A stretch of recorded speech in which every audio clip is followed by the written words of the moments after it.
All right, welcome to This Explainer.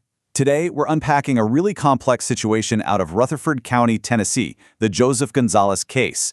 Now, we're not just looking at the crimes themselves, but we're really zooming in on the severe communication gaps that victims hit when they try to navigate the legal system. We're going to map out exactly where these breakdowns occur, and more importantly, explore the practical solutions that can actually fix them. You know, when you're navigating a confusing justice system, victims are way too often just left completely in the dark. It's like trying to find your way through a maze, blindfolded. This specific case really highlights an urgent, undeniable need for proactive victim advocacy. Because victims shouldn't be handed silence, confusion, and guesswork, especially when they are literally at their most vulnerable. Let's kick things off with Part 1, a confusing justice system.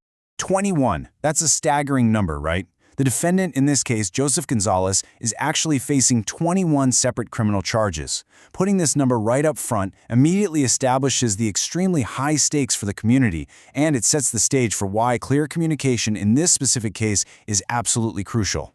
Because when you look at these 21 charges, they reveal a truly devastating reality. We're talking about contributing to the delinquency of a child, a DUI first offense, multiple counts of especially aggravated sexual exploitation of a minor, rape, statutory rape by an authority figure, and sexual battery. When families are dealing with charges of this sheer magnitude, they desperately need clarity every single step of the way. Moving right along to Part 2, the court date confusion. Now, despite how incredibly severe those charges are, the legal process has pretty much stalled. There have been 12 continuances, meaning 12 legal delays so far.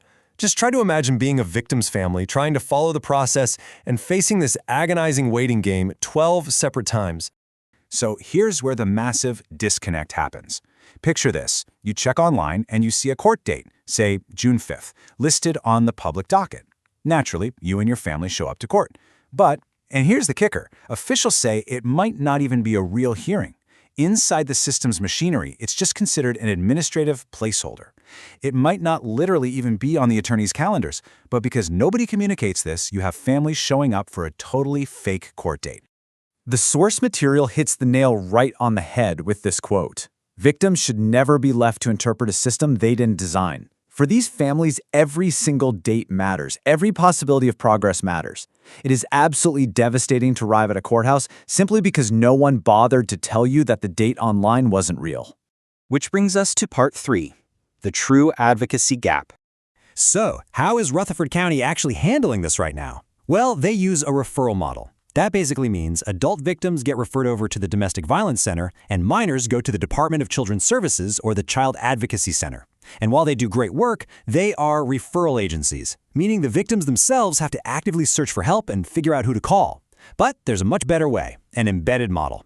This is where advocates are placed directly inside law enforcement and the DA's office to proactively reach out the exact second a case opens. So what does a true advocate actually do all day? It really boils down to 5 critical steps. 1, they make that initial connection. 2, they track every single change in the case. 3, they explain legal jargon in plain language. 4, they support victims emotionally and practically. And 5, they stay involved until the whole thing is fully resolved. If these 5 steps are followed, victims literally never have to interpret confusing docket entries alone again. Let's look at how this can actually work in Part 4, a model for better advocacy. I want to share this perspective from Sarah Sanders. She's a victim advocate working inside a prosecutor's office up in Michigan. Looking at this exact situation, she asks, why isn't there an advocate in the prosecutor's office keeping everyone up to date and in the loop? It's literally my job. It's a really stark contrast in accountability, and it poses a serious question that jurisdictions like Rutherford County just have to answer. So how exactly does Michigan pull this off? Well, their system literally requires every prosecutor's office to have a victim advocate. These positions are funded by PAM, the Prosecuting Attorneys Association of Michigan. Because they're embedded right there in the office, these professionals work directly with victims for all the updates, the meetings, the hearings. The victim never has to chase down information. The information comes to them. This leads us to a broader issue in Part 5, transparency as public protection. If we zoom out a bit, we can see two completely different approaches to handling public info. On one side, cities like Phoenix, Dallas, Detroit, and Orlando use public information officers to hold actual press conferences for major arrests. This informs the public, it deters predators, and it builds trust. On the other side, you have silence. And when major investigations aren't announced, rumors just fill the void. Victims feel forgotten, communities lose confidence, and honestly, predators can continue to operate in the dark. It really just boils down to this one simple, powerful truth. Transparency isn't optional. It's protection. Having press conferences for major cases isn't about sensationalism at all.